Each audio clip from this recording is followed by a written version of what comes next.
ओम नमो भगवते वासुदेवाय नमः। जय श्री राम।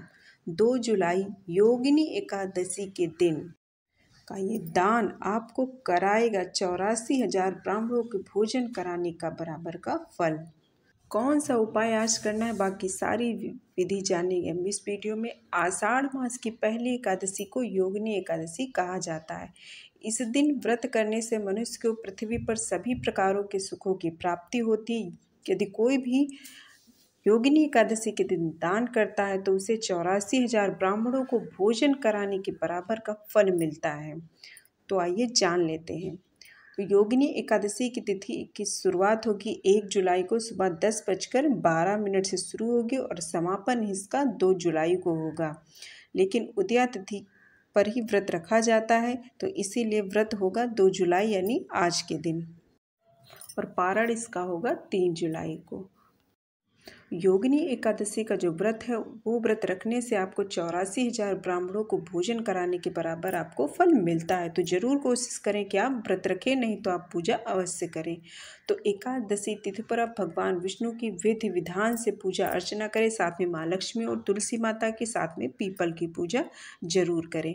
तो व्रत की शुरुआत होती है वो 10वीं की तिथि की रात से शुरू हो जाती है और द्वादशी तक सुबह में पारण होता है। तो एक दिन पहले ही आपको सात्विक भोजन करना चाहिए। नहीं आप व्रत कर पा रहे हैं फिर भी आपको पूजा अर्चना जो विधियां हैं वो आपको नियम है वो आपको ज़रूर मानने चाहिए। तो उस दिन आप सुबह में घर को साफ करें, खुद को साफ करें, मंदिर को स्वच्छ वस्त्र धारण करें, जहाँ पर भी आपको पूजा करनी है वहाँ पर पूजा अर्चना पूरी विधि पूर्वक आपको पूजा अर्चना भगवान विष्णु के साथ में माँ लक्ष्मी की करनी चाहिए। हो सके तो आप उस दिन जागरण करें रात्रि में। पूरा दिन आपको अपने भगवान के भजन कीर्तन सेवा जाप पूजा पाठ में ही लगाए रखना चाहिए, यानी कि अच्छे कर्म में अपने पूरे दिन को व्यतीत करना चाहिए। उसके बाद आप द्वादशी के दिन आपको दान पुण्य करने के बाद आपको अपना पारण कर लेना चाहिए। उस दिन आपको सूर्य को जल जरूर अर्पण करना चाहिए और तुलसी का जो दल है वो भोग में जरूर आप उन्हें जरूर अर्पित करें, और लेकिन हमेशा एकादशी के पहले ही आपको उन्हें तोड़कर रख लेना चाहिए। एकादशी के दिन आपको ना ही तुलसी का पत्ता तोड़ना चाहिए, ना ही आपको उसमें जल अर्पित करना चाहिए। उस दिन आपको चावल नहीं खाना चाहिए, नाखून बाल नहीं कट करने चाहिए, सात्विक भोजन करना चाहिए।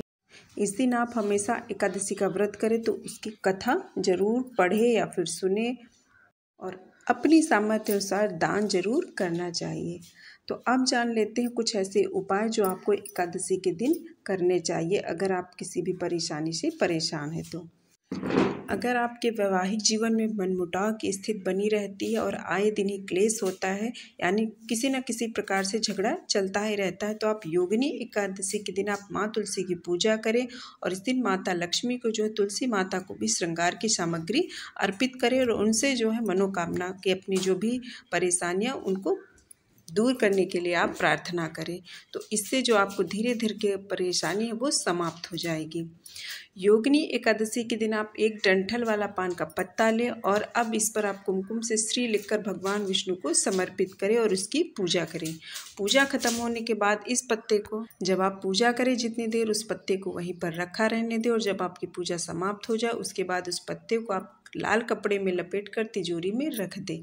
ये उपाय करने से आपका जो नौकरी में है उसमें प्रमोशन होता है और उस वजह से बिजनेस में भी आपको बढ़ोतरी मिलती है।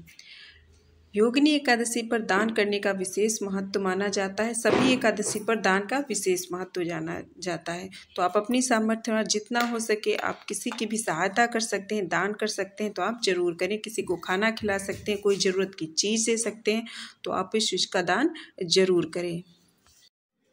इसके अलावा योगिनी एकादशी के दिन पीपल के पेड़ के नीचे घी का दीपक जलाएं और परिक्रमा करें। तो ऐसा करने से भगवान विष्णु के साथ आपको माँ लक्ष्मी का भी आशीर्वाद मिलता है और जो आपके घर में दरिद्रता है वो भी दूर हो जाती है, क्योंकि पीपल के पेड़ में माँ लक्ष्मी और भगवान विष्णु का वास माना जाता है। तो उस दिन आप पीपल के पेड़ की भी पूजा अर्चना जरूर करें। उम्मीद है जानकारी पसंद आई होगी, तो लाइक सब्सक्राइब कीजिएगा। मिलते हैं नेक्स्ट वीडियो में, तब तक के लिए जय श्री राम।